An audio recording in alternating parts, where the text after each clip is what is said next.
Everybody, it's Ed. I just wanted to take a minute and show you something really cool that I found on uh, the App Store. And I saw it while I was looking at some different creator resources. And this is just something that I've been using recently, and I wanted to draw attention to it. So, YouTube has this really cool beta out called YouTube Create. And it's been out for quite a while. I looked it up and it's probably been out a year and a half, 2 years, and it's still in beta, which I'm a little concerned about, but hopefully they'll get that straightened out. I think that what's really neat about it is you get a full editing suite on your mobile phone for free. And it allows you to publish. I mean, I use Clipchamp and other things for my content, but this allows me to publish in 4K directly from the phone and allows me to do some detailed editing. It's not quite as detailed as what I do in Clipchamp, but it's still extremely useful. And so I've pulled that up here to kind of show you how that works. And I just wanted to walk through it really quick. And you'll see there's a lot on here. So I created my most recent video completely using this.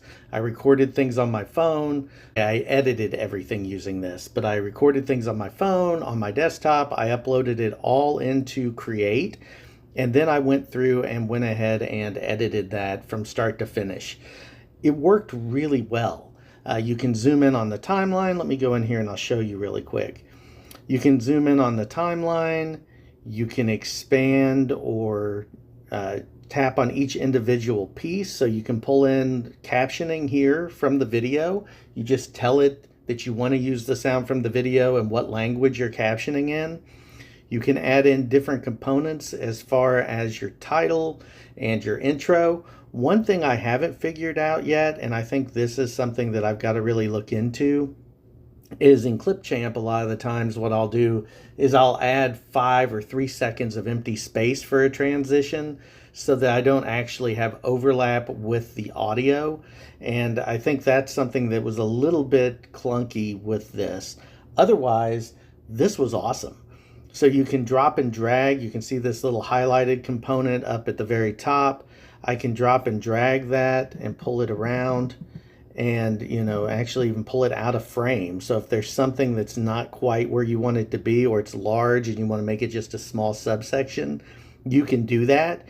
But this is a really, really cool app for someone who's wanting to do this on the go, wants pre-built tools in, wants to be able to use the split to chop up a larger video, made taking my video and pulling it in to that chopped up format that I use to kind of create smaller chunks for someone who just wants to see one small piece without them having to scrub through chapters, and gives me more content that's easier for people to find and engage with. I think that is really awesome. Plus, one thing I do want to highlight here, the audio piece is really cool because it's a little harder to see here on the screen, but you can see the natural gaps where you take a breath or when you do something that you're not expecting to do, that you can't hear as much, but you want to be able to see it. And you can trim that video so it's more of a flow. And when you take the time to think through something, you can eliminate those awkward pauses. Really an awesome tool for what it is. And I think that they need to pull it out of beta. The one thing I think is still missing is this idea of, I couldn't figure out a way to use this as kind of a replacement for the remix feature.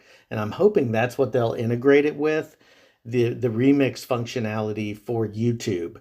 I have trouble making shorts. Using the shorts editor is really clunky and difficult for me. There's not a really good interface. If this was integrated into basically replacing the remix feature, and you could just edit directly in this, and when you publish up, if you were able to publish not just into your regular library but publish as a short even, that would be awesome, because then you could take that 1-minute clip and then just turn it directly into a short, versus what I had to do now when I had a few clips that were under a minute. I had to go back into the clip that I posted and then remix that into a short. So it's duplicating, so you're actually getting the same exact content twice. And I don't think that's what we want as creators, and I'm pretty sure that's not what YouTube wants. I could be wrong, but I think that would make this even better. So there's a ton of functionality here. I'll do a longer video on this at some point, but I just wanted to highlight it really quickly. You can see on this bottom scroll bar so much you can do. You can move things back, move things forward, kind of juxtapose different things. It's just an amazing tool considering what it's designed to do in a very compact app. So if you have questions, comments, leave them down below. Again, always looking on my end for productivity and organization and easier ways to get that flow going, to do things in a more productive manner. And until next time, I will talk to you soon. Have a good one.